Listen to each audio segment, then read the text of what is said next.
G'day chaps and welcome back. As promised, here is the final part on my second attempt at the Hunted Challenge. This is where it starts to get more exciting. I'm going to talk you through what I do, what I'm thinking, and why I do it. I'm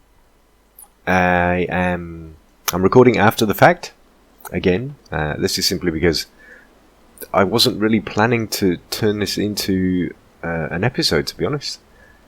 I was playing my own private game. I was this was supposed to be my kind of test run, where I figured out how to complete the challenge, and then I was thinking that I'd jump back on and record another Let's Play with you and do it together.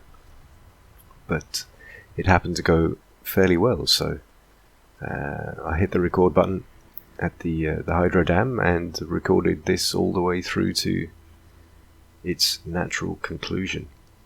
So as you could tell there, it's getting pretty late, and I've chosen to go up this hill here because it's very wooded.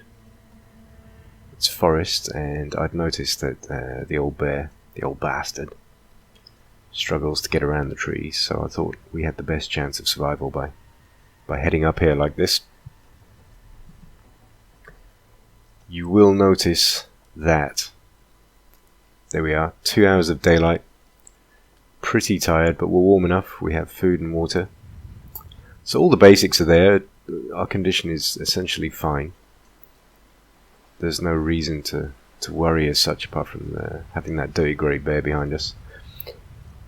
You can see though that the sky is cloudy and it's starting to snow, and it's also getting slightly windy, and when that happens there's always a chance that the weather's going to pick up. Basically it's the kind of beginning signs of trouble. So in my own games when I'm playing, if I see a sky like this, I tend to start running for cover. Now if you just keep your ears open, I don't know if you can hear that, but there's actually footsteps. So I start getting worried at this point, and then I look around and there he was. Did you see that? He was right behind me. Right behind me, which is why I dropped down that rock there. Normally I wouldn't do that, but I thought it's probably our only chance of survival. So as we dropped down that rock, he couldn't follow us. But then I'd also realizing that I got myself stuck on this ledge, so as we're getting colder it feels like -7, and also to reduce the risk of the bear following us, I thought it was probably wise to start a fire like this.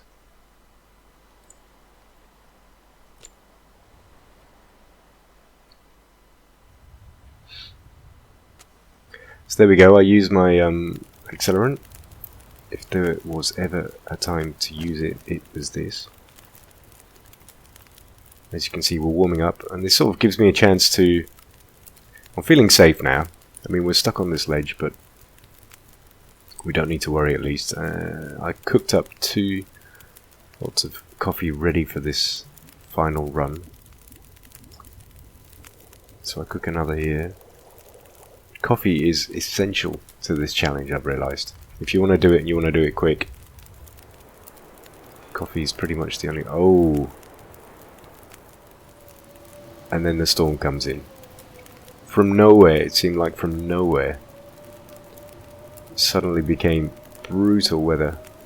And I'm kind of trying to find my way down here. And I have no choice but to jump, but luckily we make it. But just shocking weather. We're about halfway through Mystery Lake by this point. A frozen creek is not really somewhere I recognise from previously.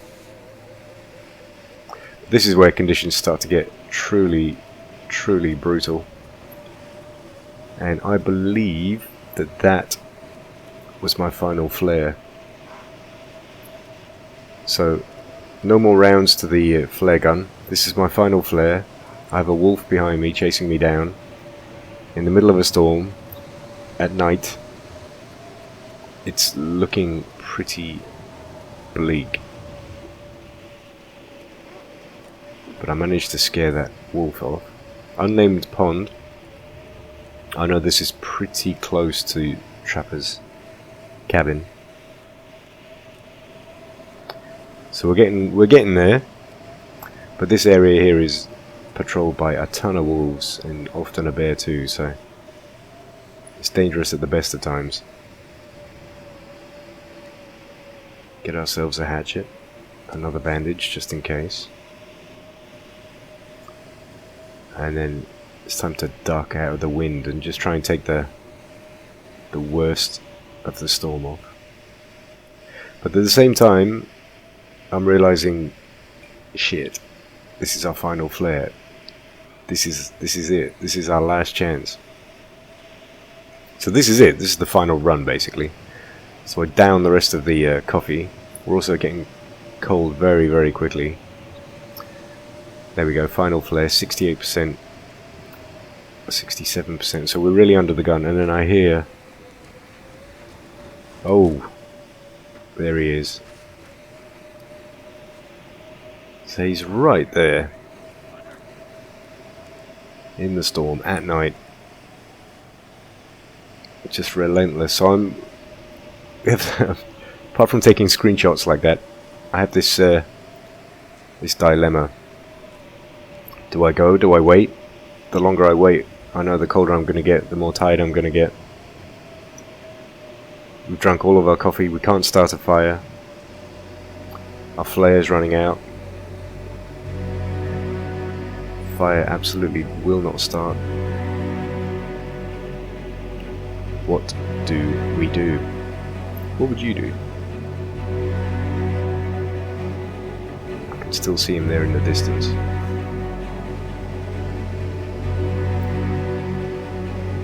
Now, I'll tell you what happens. We make a run for it. I'm not going to spoil it after that. And then when we start making a run for it, I think I'm going to get a little bit creative, and I'm going to stop the talking, and I'm going to add a little bit of dramatic music, and I'll let you see it through to the end. I'll let you just enjoy the fear as I felt it in pretty much the worst conditions you could have. 34% on the flare, and here we go.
we are.